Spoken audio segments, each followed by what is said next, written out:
नमस्कार. श्री स्वामी समर्थ अवधूत चिंतन श्री गुरुदेव दत्त. तर बघा 2च दिवस राहिलेले आहेत गुरुचरित्र पारायण म्हणजेच केंद्रात मठात गुरुचरित्र पारायण सप्ताह चालू होण्यासाठी फक्त आणि फक्त 2 दिवस राहिलेले आहेत. आणि ज्यांना खरंच नव्याने सुरुवात करायची आहे की गुरुचरित्र पारायण जे पहिल्यांदाच करत आहेत तर त्यांच्यासाठी सांगते की गुरुचरित्र पारायण करत असताना आपल्याला पूजा मांडणी कशी करायची आहे तर ते मी आज तुम्हाला सांगणार आहे. किंवा स्वामी महाराजांना दत्त महाराजांचा कोणता नैवेद्य दाखवायचा आहे तर ते मी तुम्हाला आज सांगणार आहे. तर व्हिडिओ नक्की कंटिन्यू करा. तर बघा गुरुचरित्र पारायण म्हणजे सुरुवात 20 एप्रिल ते 26 एप्रिलला म्हणजे सांगता असणार आहे. ज्यांना म्हणजे मठात केंद्रात मंदिरात वगैरे करणं शक्य आहे त्यांना काय पूजा मांडणी करायची गरज नसते खरं तर. कारण केंद्रात फक्त आपल्याला ग्रंथच घेऊन जायचा असतो. पण ज्यांना खरंच म्हणजे ज्यांच्याजवळ केंद्र वगैरे नाहीये, मठ नाहीये, मंदिर नाहीये तर त्यांच्यासाठी जे घरी पारायण करणार आहेत त्यांच्यासाठी खरं तर पूजा मांडणी कशी करायची, पूजा मांडणी ही आपल्याला करावीच लागते. तर बघा पूजा मांडणी कशी करायची तर ते मी तुम्हाला आज सांगते. तर बघा सकाळी लवकर उठायचं आहे. आपल्याला गुरुचरित्र पारायण करायचं त्या दिवशी 20 तारखेला म्हणजे वार रविवार आहे. तर सकाळी लवकर उठायचं आहे. लवकर उठून सुचिरभूत व्हायचं आहे. घर स्वच्छ करायचं आहे बघा. आणि मेन म्हणजे सकाळी घर झाडल्यानंतर आपल्याला हळद गोमूत्र आणि लिंबू वगैरे टाकून आपल्याला फरशी पुसून घ्यायची आहे. खडं मीठ टाकायचं आहे त्याने फरशी पुसून घ्यायची आहे जिथं आपण पूजा मांडणी करणार आहोत.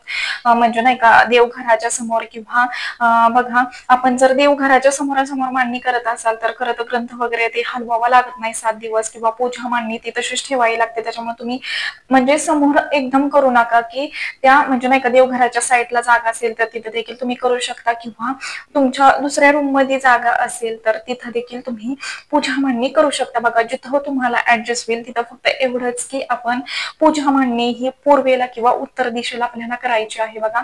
त्यानंतर ना घर स्वच्छ करायचं आहे. त्याच्यानंतर आपल्याला काय करायचं आहे जिथं आपण पूजा मांडणार आहे तिथं ती जागा स्वच्छ करून पूर्णपणे गोमूत्र वगैरे शिंपडून पुन्हा एकदा घ्यायचं आहे त्या जागेवरती. त्याच्यानंतर आपल्याला पहिल्यांदा तिथं स्वस्तिक काढायचं आहे. खाली रांगोळीनं हळदी कुंकू वाहून घ्यायचा आहे. चौरंग ठेवायचा आहे. त्याच्यावरती लाल किंवा पिवळं केशरी वस्त्र हंतरायचं आहे. आणि त्यानंतर आपल्याला आपल्या पूजेची मांडणी करायची आहे बघा.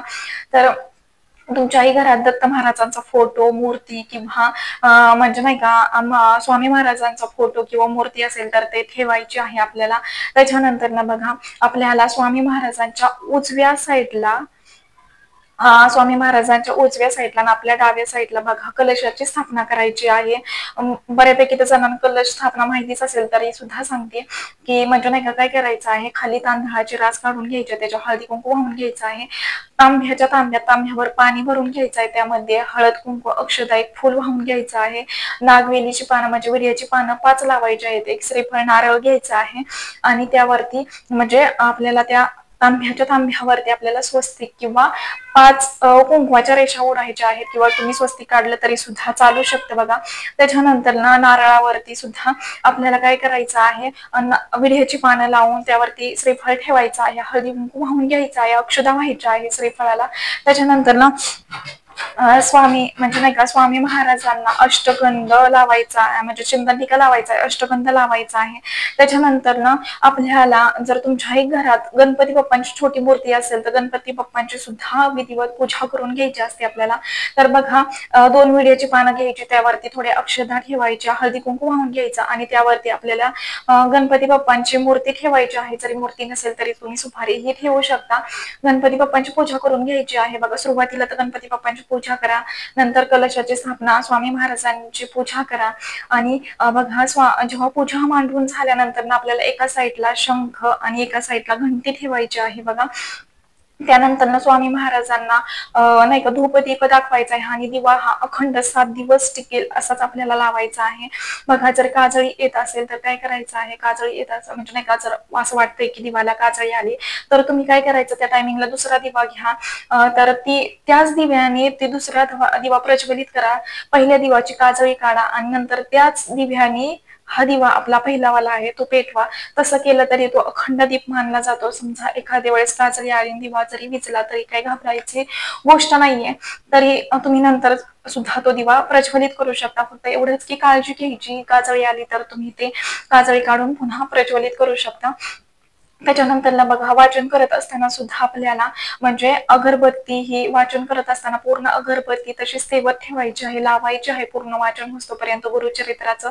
त्यानंतरला बघा महाराजांना हार वगैरे व्हायचं, हार घालायचा आहे, फुलं वगैरे व्हायची आहेत. बघा महाराजांना चाफ्याची फुलं खूप म्हणजे खूप आवडतात. चाफ्याची फुलं जर 7 दिवस तुम्हाला भेटत असतील तर ती उत्तम. महाराजांना चाफ्याची फुले वाहा. त्याच्यानंतरला बघा तुमच्याकडे जर मूर्ती असेल तर रोज पूजा म्हणजे नाही का पूजा करत असताना महाराजांची मूर्ती वगैरे हलवायची नाहीये. पण फोटो असेल तर तुम्ही तो पुसून नंतरला अष्टगंध चंदनिका वगैरे लावू शकता. त्याच्यानंतरला मूर्ती असेल तर तुम्ही फक्त अष्टगंध आणि चंदनिका रोज लावायचा आहे.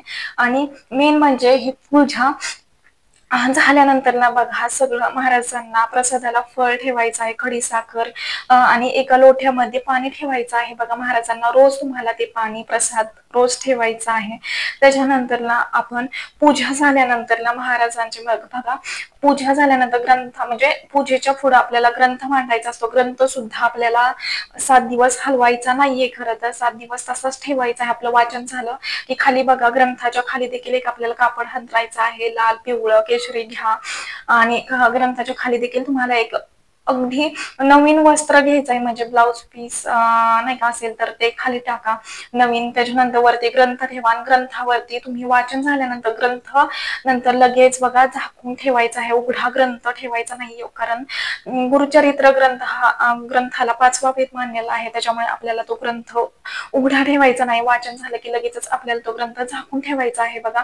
आणि सकाळी आपल्याला आरती करायची आहे. आरती झाल्यानंतर ना आपल्याला वाचनाला सुरुवात करायची असते. सुरुवातीला स्वामी स्तवन म्हणायचं, त्याच्यानंतर ना गणपती म्हणजे नाही का स्वामी स्तवन म्हणायचं, एक माळ स्वामींची करायची, त्याच्यानंतर एक माळ गायत्री मंत्राची करायची, नंतर ना गणपती अतल स्तोत्र म्हणायचं आणि नंतर आपल्याला अध्यायाला सुरुवात करायची आहे बघा. पहिल्या दिवशी 1 ते 9 अध्याय असतात, दुसऱ्या दिवशी 10 ते 21, तिसऱ्या दिवशी 22 ते 26 का काहीतरी असतील तेवढे अध्याय आपल्याला वाचायचे आहेत. तर बघा हे रोज अध्याय आणि मेन म्हणजे सुरुवात करत असताना पुन्हा आपल्याला स्वामी स्तवन स्वामी महाराजांचे एक माळ गायत्री मंत्र आणि गणपती अथर्वशीर्ष म्हणूनच आपल्याला रोज 7 दिवस असं सेवा करायची आहे. म्हणजेच नाही का वाचन करायचं आहे गुरुचरित्राचं. मग आणि त्यानंतर ना नैवेद्य काय दाखवायचा स्वामी महाराजांना, तर आपण जे काही साधं सिंपल 7 दिवस आपण जेवण करणार आहोत.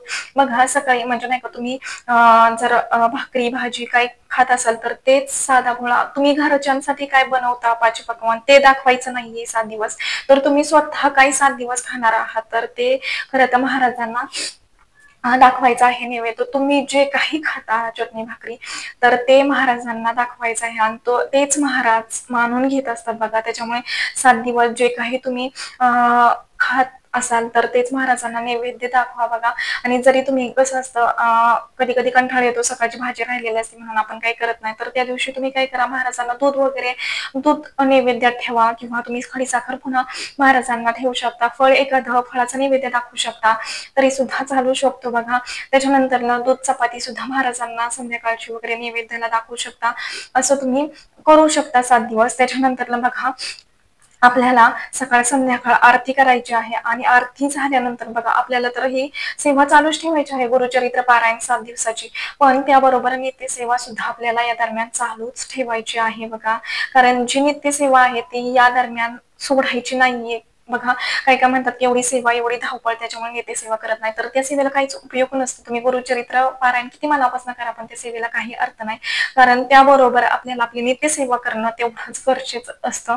तर बघा हे सगळं आपल्याला करायचं आहे. त्यानंतर आपल्याला संध्याकाळी विष्णू सहस्त्रनाम हे पठण करायचं आहे बघा. तर त्यांनी काय होतं की बघा किती जरी आपण ठरवलं ह्याला काय म्हणायचं नाही त्याला काय म्हणायचं नाही वाईट विचार करायचा नाही तरी सुद्धा त्या धावपळीत 7 दिवसाच्या दरम्यान आपल्याला कितीतरी गोष्टी कराव्या लागतात. धावपळ होते त्याच्यामुळे काही ना काही वाईट शब्द जातो, त्याच्यामुळे काही ना काही चुका होत असतात आपल्याकडून. आणि गुरुचरित्र वाचन करत असताना सुद्धा आपल्याकडून काही शब्द गडबडीत चुकीचे जात असतात. त्याच्यामुळे त्याचे दोष आपल्याला लागू नये म्हणून आपल्याला विष्णू सहस्त्रनामाचं 7 दिवस रोज संध्याकाळी किंवा तुम्ही कधीही झोपायच्या आधी कधीही केलं तरी सुद्धा चालू शकतं. विष्णू सहस्त्रनाम हे आपल्याला एकदा पठण करायचं आहे बघा. 7 दिवस अखंड दिवा लावायचा आहे. आणि मेन म्हणजे सकाळी आपल्याला बघा वाचन करायच्या आधी रोज रोज गोमूत्र शिंपडायचं आहे 7 दिवस. फरशी पुसताना सुद्धा गोमूत्र वापरायचं आहे आणि 7 दिवस आपल्याला घरात गोमूत्र शिंपडून आपल्या स्वतःवरती ग्रंथावरती गोमूत्र शिंपडूनच आपल्याला वाचनाला सुरुवात करायची आहे बघा.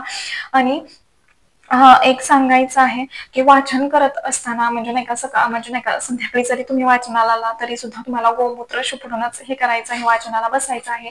आणि मेन म्हणजे काळे वस्त्र, काळा धागा वापरायचा नाहीये. 7 दिवस काही धागा वगैरे तुम्ही बांधलेला असेल तर ते सुद्धा तुम्ही काढायचं आहे. काळी कपडे कोणतीच वापरायचे नाहीयेत वाचन करत असताना किंवा 7 दिवस सुद्धा काळी कपडे घालायचेच नाहीयेत. त्याच्यानंतर ना काय करायचं आहे बघा, हे सगळं 7 दिवस आपल्याला पाळायचं म्हणजे पाळायचंच आहेत हे नियम. आणि बघा आतापुरतं एवढंच झालेली सेवा मी महाराजांच्या निरंतर कृती